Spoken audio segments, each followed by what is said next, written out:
Cultivation is such an interesting idea. In a sense, we were all given the task to cultivate. Everything that we have access to, whether that's people, possessions, or our planet, was meant to be tended to with care and intentionality. Relationships break down or become distant when we do a poor job of cultivating it. And the same rule often applies to our relationship with the Lord. A few years ago, a close friend of mine asked me what it meant to love God. She said that she wants to love God, but she never feels the urge or passion to carve out time for prayer. I understood exactly where she was coming from, because no one feels like praying or reading the Word 100% of the time. But love is not a feeling. Love is synonymous with cultivation. You don't just water your plants when you feel passionate about watering them, otherwise they'll die. You don't just feed your kids when you feel passionate about them, otherwise they'll definitely starve. Love is the commitment to cultivate your relationship with someone or something so that it can ultimately grow. And once you start to see the growth, you'll naturally feel more encouraged and passionate about it.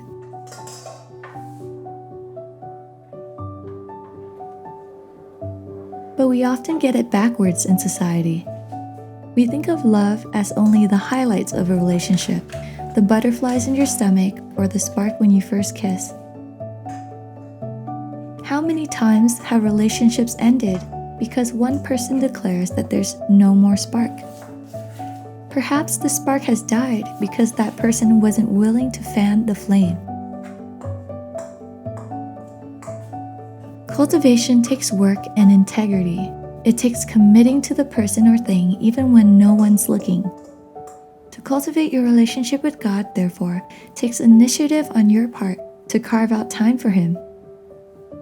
What helps me is remembering that everything I have is borrowed. My time, my family and friends, my health and my resources, everything is just borrowed from the Lord. It would be silly of me to get wrapped up in what I'm supposed to steward and ignore the one who entrusted me those things to begin with. I stopped viewing quiet time as a chore and started viewing it as a breath of fresh air, a time of rest amidst all the craziness that I have going on.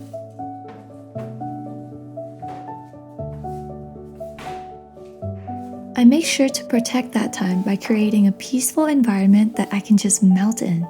So of course I would look forward to it every day.